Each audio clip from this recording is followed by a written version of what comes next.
if the member for Eldas could walk slightly faster. I know he has since acquired the title of an elder. Honourable members, I think there's really nothing for debate.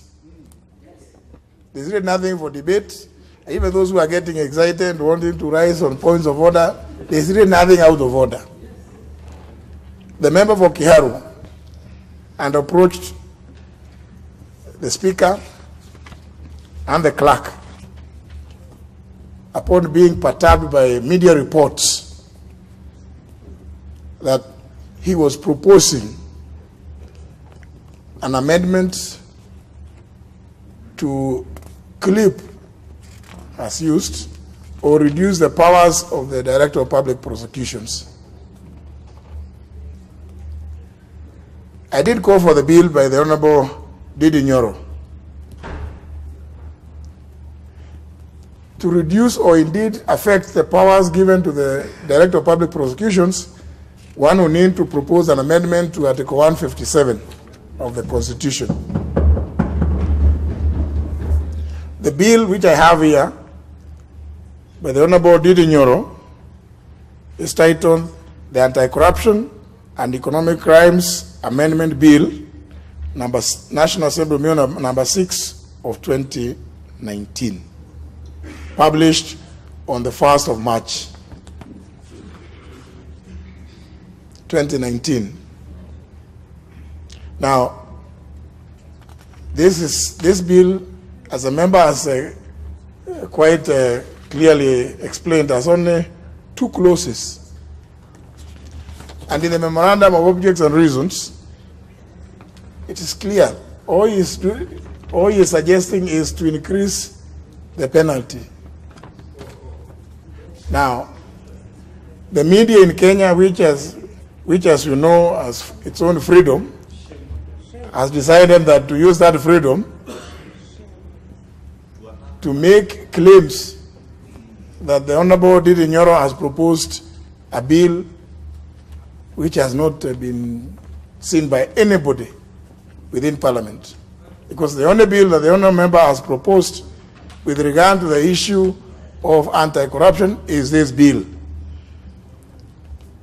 The reason why we afforded the media a place from which to work within the precincts of Parliament is so that if they sniff, as they normally do,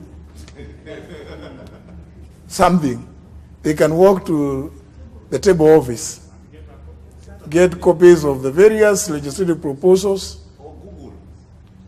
to find out whether there are even letters which have been written about any topic or subject. Now the media has decided to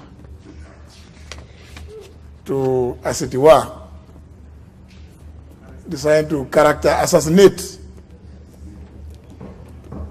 the member for Kiharu, or even arrogate to him certain great ideas as to amend Article 157 of the Constitution. Because, as you know, the Honorable Peter Kaluma knows, to amend the Constitution require no less than 2/3. Now, as to what any other person may say there, including the media, what the member for Kiharu required is that there be a correction of that erroneous impression. And the media is accordingly advised. Even as much as you may wish to set the agenda for the country, please do it factually. Please do it factually. As the point the member for Kiharu has raised, there's even nothing for the committee to clarify, because in keeping with our procedure, and more particularly Article 118 of the Constitution, this bill there will be information in the media, seeking views of the public. And the Committee of Justice and Legal Affairs will indicate the date or dates, time or times that they will be sitting to receive views from anybody and everybody who desires to make their views known to the committee. So it will be put in the media, inviting the public to give views on these very minor proposals. So I don't think whether we need to even require the chair of just the Legal Affairs Committee to explain what they are doing, because it will be known.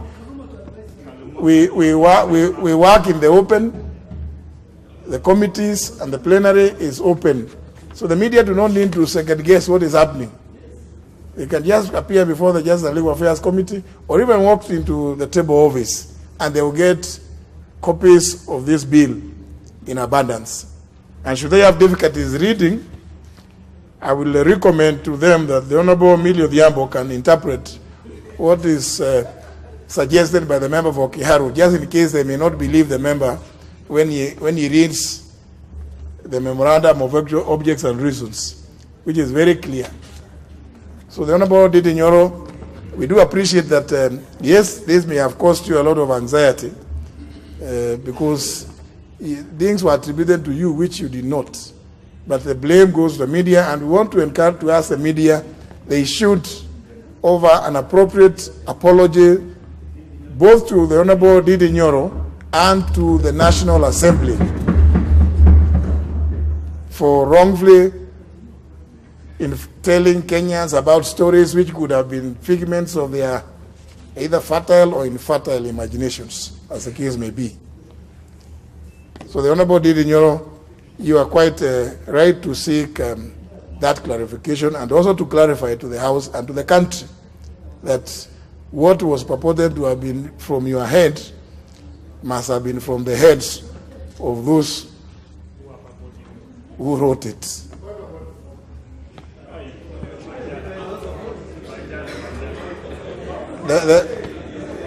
The member has been out of the House for a number of years, so he's remembering what used to happen in the past. But we will encourage him to rise in his place on a point of honor. Honorable Ajala.